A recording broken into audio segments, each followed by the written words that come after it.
Mata upue tolu se fulutasi. Ua whaamawhanawhanaina le nuu ma Yosua e Mose. Walu atu foi Mose ma whai atu I upu nei ya Israelu uma.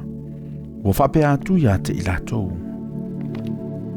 O utausanga ua se lau ma le lua fulu ia I le aso nei. O te leto e la vao na o walu atu ma toe sau. Ua whetalai mai fo I ova ya te au. E te leso po I atu le nei o ritana. O Yehova lo watua. O iana te sopo I atu youluma. O iana te whaumatia ia nuu youluma. Ai whai ai mou. O Yosua. O iana te sopo I atu youluma. E peo na whetalai mai ai o Yehova. E whai a fo ia Yehova ia te ilatou. E peo na whai a ia se kono ma oko. O tupu o sa amori. Ma o la ua lau ele ele. Sa whaumatia I la ua ia. E tui na mai fo'i I latou e Yehova yo o tō luma. Ne yo tō whaia ia te I latou e tū sama poloa I ngā uma. Ua o poloa ia tuai ia te o tō. I o tō whaamarolosi. Ma o tō loto te tele. Aua tō te whewhewe. Aua fo'i nei māta tau yo latou luma. Aua o Yehova lo watua. Lua te o whatasi maia. Na te letu una oe. Na te lela foai ia te oe. Ua wala awa tu fo'i Mose ia Yosua. Ona whai atu fo'i ia te ia. I luma o Israelu uma. Ia e whamalosi. Ma ia e loto tele. A watu te o ma le nuu nei le nuu sa tau toa Yehova I o latou tamaa. Na te fo'i na atu ia te I latou.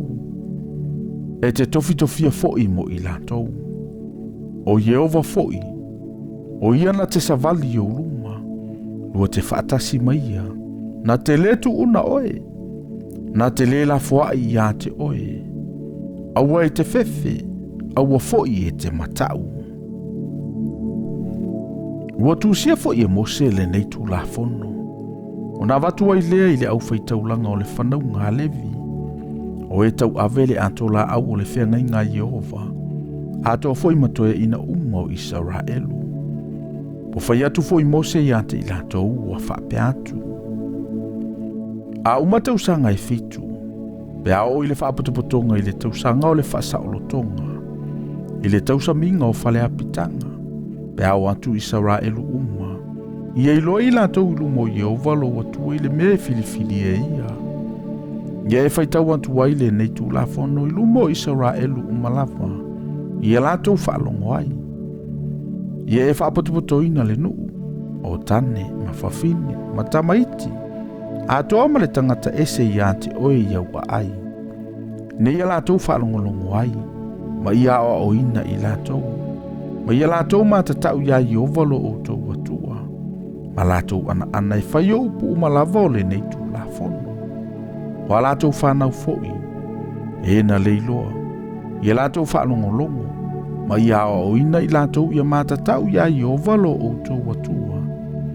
Ia so umalava tau te ola ai le lau ele ele. Tau te sopo ia atuai o ritana e whai mo o tau. Ua whetalai mai Yehova ia Mose. Whauta o la tamailo waso e te oti ai. Ia e wala au ia Yosua. Ma ia o lua tutu mai le whale whetā whai o le whaapotopotonga. Ina ia upoloa I atu ia te ia. Ona oi leo Mose ma Yosua wala tutu mai le whale whetā whai o le whaapotopotonga. Ona whaali mai leo Yehova I le whale whetā whai le au whaani utu. Ua tūfo I le au whaani utu I le whaitoto o le whale whetā whai. Ona whetalai mai leo Yehova ia Mose. Whauta o le aenta oto whaatasi mauta maa. Ona tutulo e alo e nei nuu. Ma latou mulilulua ia tua o tangata ese. O le nuu latou te o iai e whaatasi ei ma I latou. Latou te la foa I mai fo I a te au.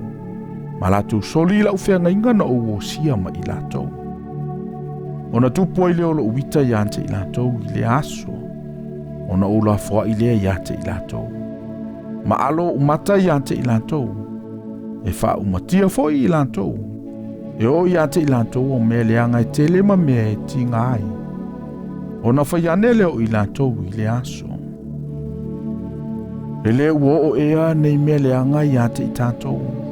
Ina ua leo ia te i tātou lo tātou watua. E matua alo umata i le aso o na o mea leanga uma walantou whaia. Ne walantou whaasanga i atua ese. O le nei. Iau tau tūsia le nei pese ma outou. A oa oa i le whanaunga Israelu. Ia le tea i o lātou mutu. Nei a vea le nei pese ma moni mau ia te au le whanaunga Israelu. A wā pe a o wha o atu ia te i lātou i le lau i le ele sa outou toa i o lātou tamaa. O tawhe i le sua susu ma le meli. Pe au mawhoi o na lātou a ai ma lātou ma o ona. Ma puputa ai i lātou. O na whaasanga leo i lātou i atua ese, ma au nā atu i ai. Ma ino mai ia te au, ma soli i lau Feagaiga. A o fo ia te i lātou o mea leanga e tele, ma mea e tinga ai. O na whai leo le nei pese ma moli mau ia te i lātou. A wai le ngalo ai ngutu a lātou whanau. A wā wau i lo lātou manatu a lātou whaia i le aso nei. A o le i wha o ina e au i lātou i le nuu na o tauto ai. Wa tusi fo ia mose le nei pese i le ala vaso. Wana o atua i fo i le whanaunga Israelu. O polo ai atu fo i o ia ia i o sua le antali o nuno. Wa whape atu. Ia e wha malosi. Ma ia e loto tele. A wae te wha o ina atu le whanaunga Israelu le nuu sa tauto ai i ate i lātou. O te iai fo i ate oe.